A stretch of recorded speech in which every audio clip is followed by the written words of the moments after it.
Hello friends, welcome to your YouTube channel Investonomics. तो आज हम बात करेंगे पेट्रोकेमिकल स्टॉक्स के बारे में। हम यहाँ पे ऐसी दो कंपनियों के बारे में बात करेंगे जिनका परफॉर्मेंस काफ़ी अच्छा रहा है। और मैंने क्यों पेट्रोकेमिकल कंपनी चुना तो उसके बारे में मैं सबसे पहले बताना चाहूँगा। अगर पिछले एक साल में हम सारी पेट्रोकेमिकल कंपनियों का परफॉर्मेंस देखें तो काफ़ी ज़्यादा इम्प्रूव हुआ है, चाहे वो प्रॉफिटेबिलिटी की बात हो, ऑपरेटिंग प्रॉफिट की बात हो, एबिटा की बात हो। सो हम ये कह सकते हैं कि टोटल फंडामेंटल शिफ्ट हुआ इन सारी कंपनियों में। इन कंपनियों में हम पी एक्सपेंशन देख रहे हैं। और आप इस वीडियो को भी रिलेट कर सकते हैं जो कल जो न्यूज़ आई मार्केट में, जहां पे हमारे एस इन्वेस्टर रमेश दमानी जी ने पनामा पेट्रोकेमिकल में अपना स्टेक 1% से लिया, जो 1.26% का स्टेक रहा जो दिसंबर डिस्क्लोजर में आया है। और हम इस बात पे गौर करने वाली है कि कभी भी इन पेट्रोकेमिकल कंपनियों का जिक्र ना ही मीडिया में उस तरह से आता है, ना ही कोई एनालिस्ट डिस्कस करता है। तो ऐसा क्या रीज़न रहा जिसकी वजह से रमेश दमानी जी ने अपना 1.26% का स्टेक पनामा पेट्रोकेमिकल में लिया। तो चलिए समझते हैं। So this is 1 year chart of Panama petrochemical.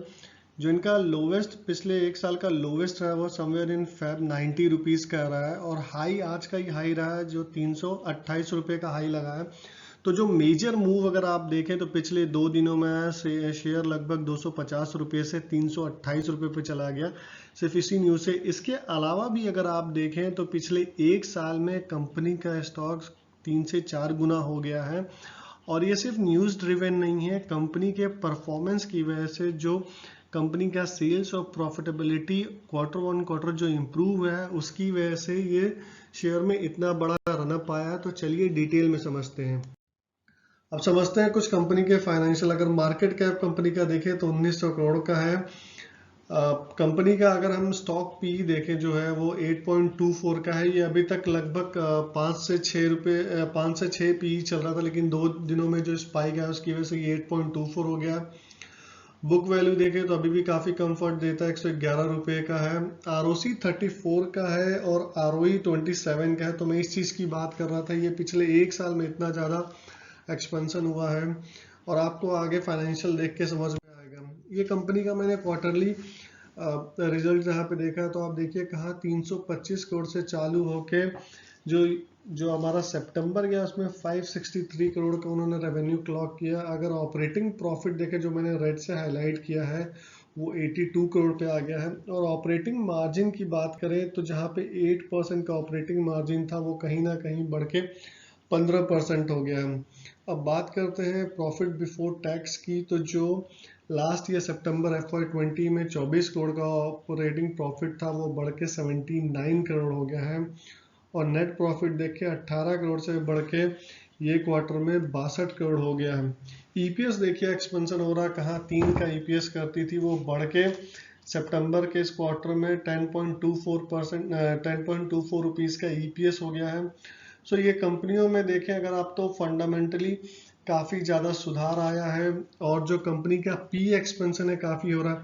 इसके अलावा मैं आपके लिए एक और शेयर लेके आऊँ इसी क्षेत्र से, कंपनी से, जो मुझे काफ़ी अच्छा लगता है इन कंपैरिजन। अगर हम फाइनेंशियल कंपेयर करें पनामा पेट्रोकेमिकल में तो कंपनी है मनाली पेट्रोकेमिकल। अगर मनाली पेट्रोकेमिकल देखें तो जो लास्ट ईयर लोवेस्ट था इन्होंने फैब में लगाया था वो 30 रुपये का था। और हाईएस्ट रहा है वो 139 रुपीज़ का है। करंटली जो ट्रेड कर रहा है 115 पे ट्रेड कर रहा है। अब देखते हैं मार्केट कैप। अगर देखें तो लगभग 2000 करोड़ का मार्केट कैप है। जो कंपनी का पी अगर देखें तो 5.16 है, बुक वैल्यू 50 का है, डिविडेंड यील्ड 1.3 है। लेकिन आरओसी देखें, ये टीटीएम बेसिस पे आरओसी है, 49 का आरओसी है। आरओई देखें तो 37 का है। और फेस वैल्यू देखें तो 5 रुपये का। तो आरओसी और आरओई अगर हम देखें और उसको फिर कंपेयर करें पी से तो वो काफ़ी ज़्यादा कंफर्ट आता है और लगता है कंपनी में आगे चल के काफ़ी ज़्यादा वैल्यू अनलॉकिंग हो सकती है। सो अब कंपनी के कुछ क्वार्टरली परफॉर्मेंस की बात करते हैं। तो यहाँ पे अगर देखें तो कंपनी ने जो जून FY20 में जो कंपनी का सेल्स था वो सिर्फ 68 करोड़ का था। सितंबर FY20 आते आते वो सेल्स 404 करोड़ हो गया, तो ऑलमोस्ट 8 गुना से सेल्स बढ़ गया। और ऑपरेटिंग प्रॉफिट देखे जो महज 2 करोड़ का ऑपरेटिंग प्रॉफिट था जून FY20 में, वो कंपनी आज 161 करोड़ का ऑपरेटिंग प्रॉफिट कर रही है। तो आप ये कैलकुलेट कर सकते हैं कितना एक्स हो गया हो, और इसका रीजन समझते हैं क्या रीजन रहा है। तो अगर ऑपरेटिंग प्रॉफिट मार्जिन देखें, जो जून FY20 में था वो महज 2% का था, जो बढ़ के 40% आ गया सितंबर FY21 में। और दोस्तों, मैं हमेशा बोलता हूँ कोई भी मैन्युफैक्चरिंग कंपनी है उसमें ऑपरेटिंग प्रॉफिट बहुत इंपॉर्टेंट होता है। आप तभी समझ सकते हैं कंपनी कितना प्रॉफिटेबल हो सकती है। और किसी भी मैन्युफैक्चरिंग कंपनी के लिए अगर वो 20% से ऊपर ऑपरेटिंग प्रॉफिट कर रही है तो वो बहुत ज़्यादा पॉजिटिव साइन होता है। और यहाँ पे तो कंपनी कंसिस्टेंटली 35, 38%, 39%, 40% का ऑपरेटिंग प्रॉफिट जनरेट कर रही है, which shows even in a long run that company can make a good profit, और जिससे कैश फ्लो काफ़ी ज़्यादा कंपनी में रहेगा। अगर पैट की बात करें, प्रॉफिट बिफोर टैक्स की बात करें, तो वो जो 23 करोड़ का प्रॉफिट था सितंबर FY20 में बढ़ के 160 करोड़ हो गया है। नेट प्रॉफिट देखें तो कंपनी ने 120 करोड़ का नेट प्रॉफिट सितंबर 21 में जनरेट किया हुआ है। ईपीएस देखिए कैसा एक्सपेंड हो रहा है, कहाँ 1 रुपये का ईपीएस सितंबर 20 में करती थी, वो बढ़कर 7 रुपये का ईपीएस हो गया। सो दोस्तों, जो भी पेट्रोकेमिकल वाली कंपनी है, यहाँ पे हमने सिर्फ 2 कंपनी के बारे में डिस्कस किया, पनामा और मनाली पेट्रोकेमिकल। ये कंपनियों में फंडामेंटली काफ़ी ज़्यादा इम्प्रूवमेंट हो रहा है, पी एक्सपेंशन हो रहा है, कंपनी बहुत ज़्यादा प्रॉफिटेबल आ रही है। और अगर आप इन 2 कंपनी के अलावा बाकी भी किसी कंपनी के जो स्टडी करेंगे तो आपको समझेगा कि इन कंपनियों में कंप्लीटली ट्रांसफॉर्मेशन आ रहा है in terms of sales, in terms of profitability. और लास्ट में मैं ये जरूर आप लोगों से रिक्वेस्ट करना चाहूँगा, 2 शेयर जो हमने यहाँ पे डिस्कस किए हैं, मैं किसी भी एंगल से इन शेयर को ना ही इन्वेस्ट करने के लिए या ट्रेड करने के लिए प्रमोट कर रहा हूँ। This video is purely for the study purpose. अगर आपको इन दोनों शेयर में इन्वेस्ट भी करना है या ट्रेड भी करना है तो आप अपने फाइनेंशियल एडवाइजर से ज़रूर सलाह लीजिए। मेरा इस वीडियो देख के आप कोई भी अपना डिसीजन ना लीजिए, चाहे वो इन्वेस्टमेंट के लिए हो या ट्रेडिंग के लिए हो।